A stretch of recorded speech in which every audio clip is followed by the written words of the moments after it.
जय हिंद। इस वीडियो में हम लोग एवेक्सिया लाइफ केयर कंपनी के बारे में बात करेंगे।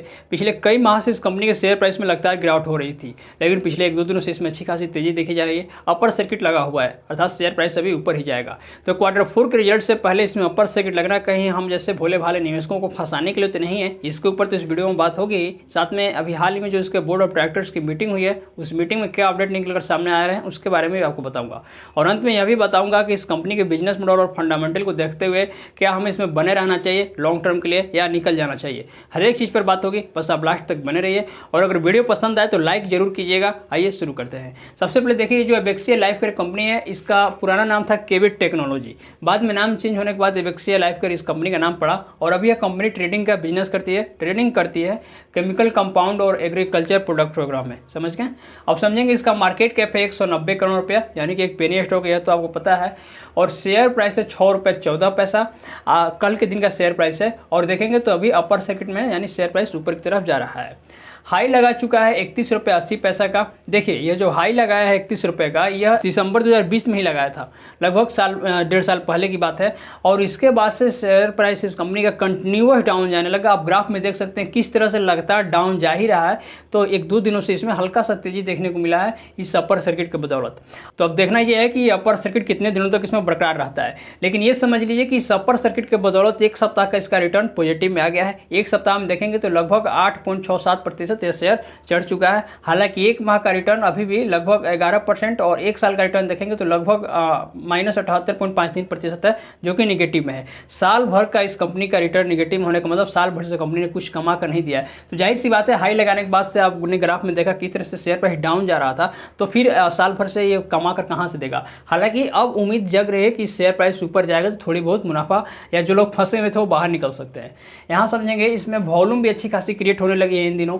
एक दिन में 80 लाख, 2 दिन में 70 लाख और एक सप्ताह में 57 लाख वॉल्यूम क्रिएट हुआ है।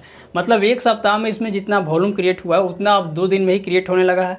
और जितना 2 दिन में वॉल्यूम क्रिएट हो रहा था उतना वॉल्यूम अब देखेंगे तो एक दिन में ही उससे अधिक ही क्रिएट होने लगा है। और वॉल्यूम जब अच्छा खासा क्रिएट होता है तो शेयर प्राइस में तेजी आती है, स्वाभाविक है।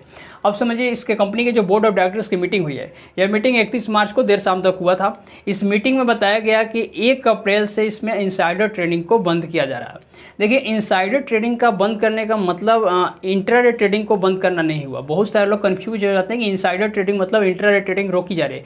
इंट्राडे ट्रेडिंग इसका मतलब नहीं होता है। इनसाइडर ट्रेडिंग का मतलब होता है कि कुछ ऐसी जानकारी जो कंपनी के अंदर के लोग को पता होता है, जिसके बदौलत वो मोटा रकम कमा सकते हैं इसमें शेयर खरीद के या शेयर बेच के। इसलिए जब भी कंपनी के किसी क्वार्टरली रिजल्ट आ रहा होता है उसके पहले इसमें इनसाइडर ट्रेडिंग बंद कर दिया जाता है। तो जब इस मीटिंग में इनसाइडर ट्रेडिंग क्लोज कर दिया गया, इसका मतलब है कि अब इसका Q4 का रिजल्ट आएगा। और उम्मीद है कि 1 से 15 तारीख यानी कि 2 सप्ताह के अंदर इस कंपनी के Q4 का रिजल्ट आ सकता है। देखना दिलचस्प होगा कि Q4 का रिजल्ट कैसा रह रहा है। यहाँ समझेंगे थोड़ा सा आपको बिजनेस मॉडल का मैं इसका जो फंडामेंटल उसका डिटेल आपको बताता हूँ। देखिए, पिछले दिसंबर तिमाही की अगर बात करें तो इस कंपनी का रेवेन्यू में गिरावट हुआ था।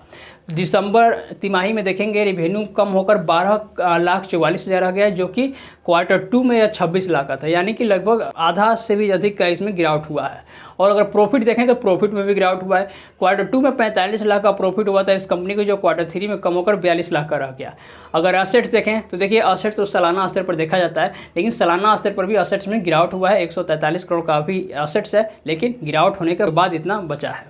वहीं कर्जे की बात करें तो इस कंपनी के ऊपर कर्ज भी है, लगभग 8 करोड़ 47 लाख का कर्जा है। और देखिए, कर्जा धीरे धीरे कंपनी के ऊपर बढ़ते जा रहा है। हालांकि कंपनी के पास फ्री कैश फ्लो भी है 18 करोड़ 29 लाख का, लेकिन चिंता की बात यह है कि कर्जा धीरे धीरे बढ़ते जा रहा है। अगर कर्जा कम नहीं होगा तो एक समय ऐसा आएगा जब इस कंपनी का कर्जा इसके रिजर्व से अधिक हो जाएगा। कंपनी को अपना कर्ज कम करने पर ध्यान देना चाहिए। तो उम्मीद है कि अगर Q4 का रिजल्ट अच्छा आता है तो उसमें कहीं कंपनी अपने डेब्ट को कम करते हुए दिखे।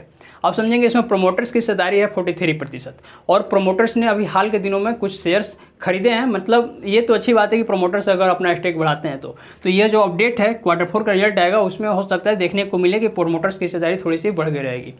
इसमें विदेशी निवेशक भी हैं। देखिए, फॉरेन इंस्टीट्यूशन इन्वेस्टर वालों की 3.64% की इस कंपनी में हिस्सेदारी है। पब्लिक के पास 53.04% की हिस्सेदारी है। अब अगर ओवरऑल बात करें इस कंपनी में करना क्या है, तो देखिए, यह जो कंपनी है आपने देखा एवेक्सिया लाइफ केयर ऑलरेडी साल साल भर से कुछ कमा कर नहीं दिया है। मतलब जितना टूटना था उतना लगभग टूट चुका है और यह अभी 52 विकेट डिस्काउंट पर मिल रहा है। और दूसरा बात, क्वार्टर 4 के रिजल्ट के बाद, मतलब क्वार्टर 4 का जब रिजल्ट आ जाता है, अगर अच्छा आता है तब इसमें अच्छी खासी तेज़ी देखने को मिल सकती है। इसलिए अगर आप इसमें एंट्री करना चाहते हैं तो बेशक कर सकते हैं, एक छोटा अमाउंट लगाकर, लेकिन वह भी जब क्वार्टर 4 का रिजल्ट आ जाएगा उसके बाद। और उतना ही इन्वेस्टमेंट कीजिएगा जितना आप रिस्क लेने के लिए तैयार हो, और अपनी जांच परख करने के बाद कीजिएगा, मेरे कहने पर नहीं। और साथ में वो लोग जो पहले से इन्वेस्टमेंट करके अगर फंसे हुए हैं तो देखिए, चिंता घबराने कोई बात नहीं है। अपर सर्किट लगा है और क्वार्टर 4 के रिजल्ट के बाद भी इसमें तेजी देखने को मिलेगी ही मिलेगी। तो जब आपको अच्छा खासा प्रॉफिट होगा वहाँ पर प्रॉफिट बुक करके निकल जाइएगा। तो उम्मीद करता हूँ ये जानकारी आपको पसंद आई होगी, मैंने जो बताना चाहा आपको समझ में आया होगा। फिर भी अगर मन में कोई सवाल है, आप कुछ जानना चाहते हो तो कमेंट में पूछ सकते हैं। पर्सनली मुझसे जुड़कर बातें करना चाहते हैं तो मुझे इंस्टाग्राम पर फॉलो कर सकते हैं। मिलते हैं नेक्स्ट वीडियो में, तब तक के लिए धन्यवाद, शुक्रिया।